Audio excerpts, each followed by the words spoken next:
Spencer Rattler. No, I'm on Rattler watch. That's just you. Someone else, I read it. I'm early on Rattler. I don't hate Rattler. Okay. Bro, just because some guy on The Odd Couple said it. 7 to 10. You guys been right on some things. Yeah, he's been right on some things. Second hour of First Things First today. Could Brock Purdy eventually demand $65 million God, I hope so. in a few years? Wow. No, in 1 year. Well, in 1 year. A few months. Today. Could no, I'm sorry. I'm going to read it twice.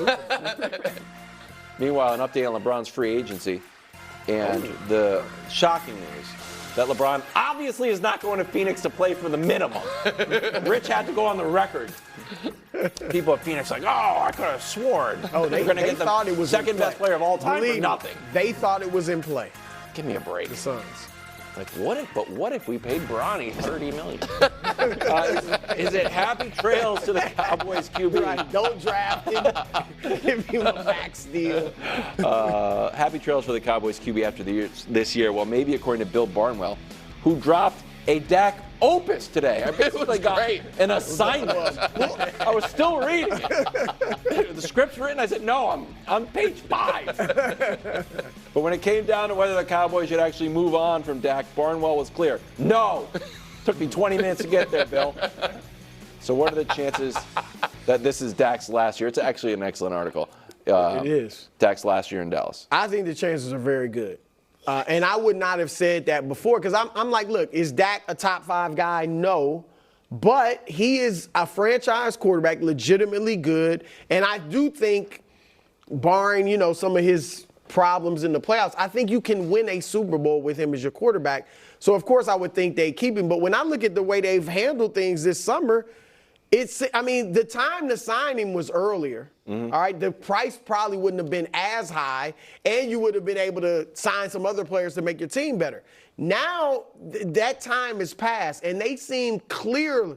It seems clear that their thing is it's a prove-it year for you, Dak. And if you prove it, and I think proving it probably is getting, and this is low, at least to the NFC title game. At least in the NFC title game. It might be get us to the Super Bowl, and then we'll pay you. But if they get to the NFC title game and they pay Dak, and they pay CD, and they pay Micah, then how are they going to build a team? And you're not even in the Super Bowl By yet. the way, that's the case whether they get to the NFC title game or not.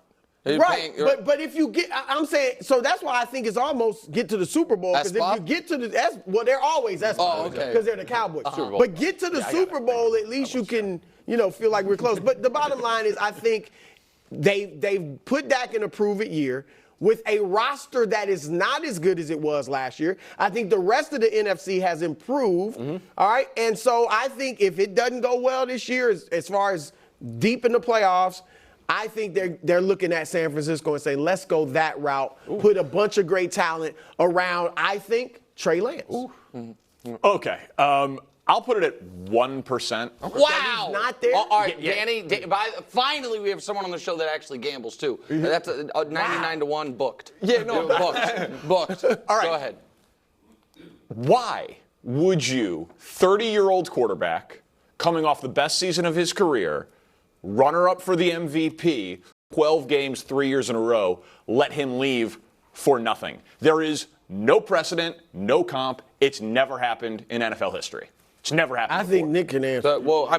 I think because they think he's not going to be worth the money. But go ahead. But guys that are right in his realm have been paid basically the same, or guys that he's been better. Is he much worse than Jared Goff? No, I would say he's better. Is he much worse than Trevor Lawrence? No, I would say he's better. How dare you. And the numbers, by the way, prove that out. And so I think at some point Dak has a ton of leverage. They negotiated poorly. He'll be the first $60 million per year per man in NFL history, $60 million per year man in NFL history. And this Trey Lance thing that's getting a lot of love online, that gamble, first of all, they didn't pick up the fifth-year option. But we knew they weren't going to. I understand, but they didn't commit to him in any way. The numbers would be so stark on what Trey Lance has accomplished in the NFL versus what Dak Prescott has accomplished in the NFL.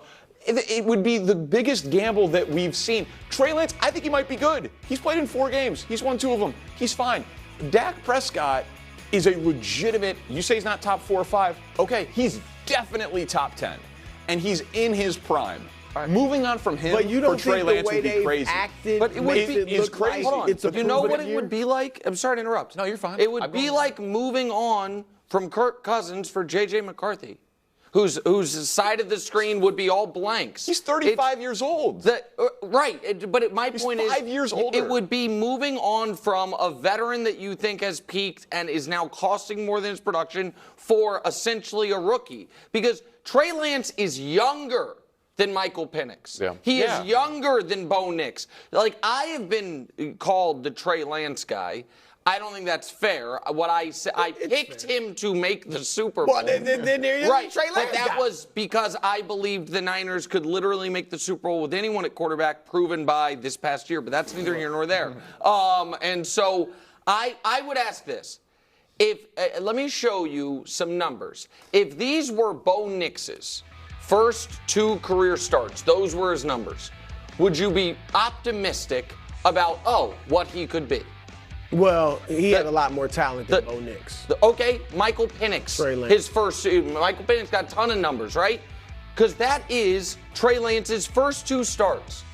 So now let's just show you that is his first 2 starts. His rookie year numbers, we can show you them in their entirety. It's 6 games, but that's a little misleading because 2 of the games he played 1 snap. He played essentially 2.5 games. He was on a good trajectory. And he was. And then he played in this. We can show it to you. He played in the monsoon game. Brou, hold on. Let me. What, Brou? What are you Just grabbing? go ahead. You're trying to move. Do your thing. Please don't make this a Brock Do your Purdy thing. conversation. No, I'm just. I'm gonna. This game. No. I'm just telling you. He had a rookie year where he played well when he got the opportunities. I know, but then he played in the monsoon and then he broke his leg. The point is the idea that he is. Why are you doing it? You acted like Trey Lance was something special in San Francisco? No. I am acting like he has been written off as a 0. And I think that there is no evidence that he's a 0. But Kyle Shanahan is the quarterback genius, and he's like, I can't make it work. He got beat out by Sam Darnold for the backup. So that part, for the record, he clearly got beat out by Brock Purdy.